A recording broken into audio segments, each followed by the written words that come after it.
Hey, sorry, I just missed this last page here. I thought I was done with that number 5, but there's two more last little questions, so I'll tack this on in a separate little video here. Calculate the impulse the plane receives from the engines during takeoff. Impulse is equal to change in momentum, so the impulse that the sense force this is impulse is equal to change in momentum, and we just found the change in momentum. So the change in momentum is 3.0 times 10 to the 7th kilogram meters per second. I don't know why I put a dot there. That was weird. Sorry, that's super messy. 3.0 times 10 to the 7th kilogram meters per second.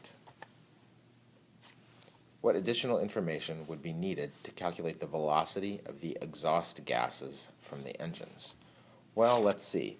The change in momentum of the plane plus the change in momentum of the air must equal 0. Total change in momentum is 0.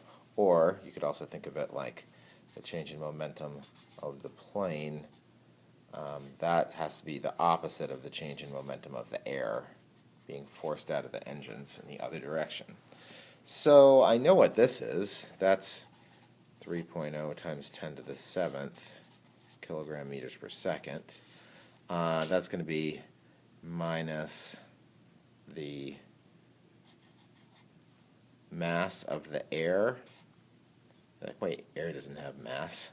Oh, yes it does. Not that much compared to like airplanes and stuff. Final velocity of the air minus the initial velocity of the air would be 0. So the missing piece of information here, if we figure out how much air, like the mass of the air that's being pushed through, then we could figure out the velocity. So that's a little bit complicated because how much the mass of the air also depends on the velocity. So we'd need to know like the flow rate, like how fast it's going to have to be pushed through to get this much mass times velocity. So you got to test the engines and all that. But basically, we're looking for the answer here, the mass of the air. All right, that was an exciting less than 3-minute video to finish that up.